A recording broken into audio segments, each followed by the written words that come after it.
David DeGuzman inside the NBC4 Digital Center, putting a pin on what was the basketball season for the Ohio State men's and women's basketball teams. And to help me do that, we bring in sports director Joe Nugent. Let's start with the men. It feels like this was like the longest season ever. I compared it to I don't know who my Gleeks are out there, my Glee fans, but season 5 of Glee, because it had the death of Finn. It had going all the way to nationals and losing. And then they had this 6-episode arc where they were in New York. It just had a lot going on. And I felt like that was the case for the Ohio State men's basketball team. I mean, a great non-conference schedule. And then what was the Big Ten schedule until Chris Holtmann got fired. And then this kind of rebirth of the program with Jake Diebler. So how best would you describe what was 2023-2024 for the Ohio State men? Yeah, a little bit like a roller coaster. Maybe it's Cedar Point. I think that's the obvious observation. Sorry, I don't have anything better. But yeah, I mean, it was, it started well, right? Up high. And then Big Ten started down, as you talked about. And then once Jake took over, back up again on an upswing, to the point where they were able to win a couple games in the NIT and make it to the quarterfinals and almost make it, to Hinkle in the Final Four. So it was a range of emotions, also through the season because, the players, for whatever reason, they just had more energy, toward the end of the year when Diebler was leading the team. Maybe, they were freed up a little bit, more comfortable potentially. So I feel like it was, it was good. It was and then it was good again. And that's the thing about the NIT, right? Is that you want to play as much basketball as you can, but then at the end of the day, when it comes to the NIT, if you lose, it wasn't life or death. It wasn't like a funeral at the end of that. It wasn't I really wanted to win the NIT. The NIT is a place where no one wants to be at, but they're playing in it and they're getting that much experience. And I think Ohio State was in this really interesting position where, because they just had Jake Diebler in, it was like bonus basketball, and we got to really get a feel for what the future looks like, which leads me to the next topic about the men. What does the future look like? I mean, I just put together a little story about Colin White, who's about to join the team. We saw him with Ottawa Glandorf, and he just was phenomenal for that team, that school, that program. I mean, eclipsed 2,000 points in his career, the only player in school history to do so. He's just part of, what could be a renaissance for Ohio State men's basketball. Yeah, I think the exciting part of what we saw the last couple of weeks, was the idea of what we might see next year. And listen, I know the season's only been over for, less than a week at this point.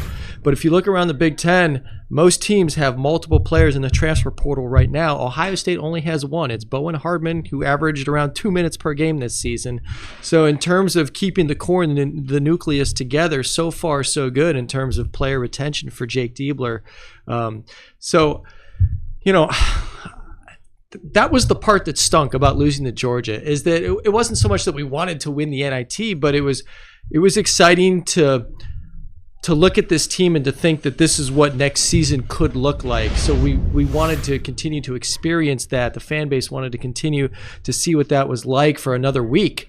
And unfortunately it came to a close. But, so far it looks like everybody who played in that game, significant minutes, that, obviously isn't leaving, like Jamison Battle, who's out of eligibility, right. And Dale Bonner. Everybody else, so far looks like they're coming back. And that was the whole point of appointing Jake Diebler to this head coaching role, to provide some stability. I mean, think about how it would have been otherwise. And it's going to be really interesting to find out what happens, especially with the transfer portal. Let's switch over to the women, because I think if we had this conversation a month ago, I would not have thought that we would be talking about how successful the men's basketball program is and how much of a down note the women's program is. I mean, it just felt kind of disappointing. And even, the players were saying after the loss in the the round of 32 is that they just didn't play their best, and it felt like those last 3 out of 4 games, which ended in losses, they just weren't the same Ohio State women's basketball team that we saw in January and February. Your biggest takeaways from what was a season that had a lot of hope and kind of ended on a down note? Yeah, I mean, Coach McGuff, I think he described those last few losses in the last few weeks of the season as just clunker games, just uncharacteristic performances by the team. it was surprising. Clearly, there were issues. I mean, we could talk about rebounding and that sort of thing. It was pretty glaring, especially in the game against Duke. But yeah, didn't see it coming at all. I mean, especially when they went through the winning streak, they were playing so well. There was no reason to believe that what they were doing was unsustainable, right? I mean, they were basically winning the same way day in and day out. There wasn't a miraculous performance, here and there or anything like that, So yeah, it was really strange. Absolutely caught off guard by the loss Sunday against Duke. Yeah, a lot of questions, more questions than I thought we'd have at the end of this women's basketball season. So obviously, JC Sheldon, leaves behind such a legacy. The Dublin native, her leadership, and really elevating the program to heights that, frankly, the program hasn't seen in a bit. And that's going to be hard shoes to fill. You look at Cody McMahon, and if she stays, which I think she will, but you never know these days with the transfer portal. But it sounds like, Coach McGuff has a lot more work to do with her. She has such raw talent and raw energy. And I think you can tell, like, McGuff really wants to kind of shape her, because her potential here at Ohio State, obviously being an Ohio native herself, it could go so far. So I just wonder what the pieces will be around her. And you bring up the transfer portal. I mean, look at what Celeste Taylor did in her 1 year here with Ohio State, coming in from Duke and eventually losing to her former team. But just the impact she had, it just shows you how good the transfer portal could be if you can find the right pieces. So what's your outlook on the future of Ohio State women's basketball, Joe? Yeah, I mean, we're looking at 2 starters returning ideally. I know Coach McGuff said that he's going to meet with every player individually and go through the process of deciding whether or not they want to stay. So, he's going to meet with Cody. He's going to meet with Taylor Theory. Those more than likely are the 2 starters that will be returning to this basketball team.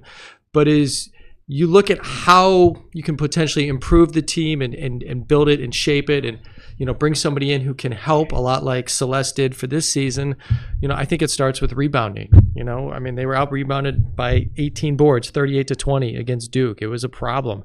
Coach McGuff talked about how, maybe in terms of deciding who was on the court at what time, could have, played a factor in how that played out. But generally speaking, he also said that, hey, we're going to obviously make that a priority when you look at adding players to the team, and certainly one would think that that's going to be through the portal. So, I think you're going to see them, try to bring in more size. That's probably where this goes this offseason for the team.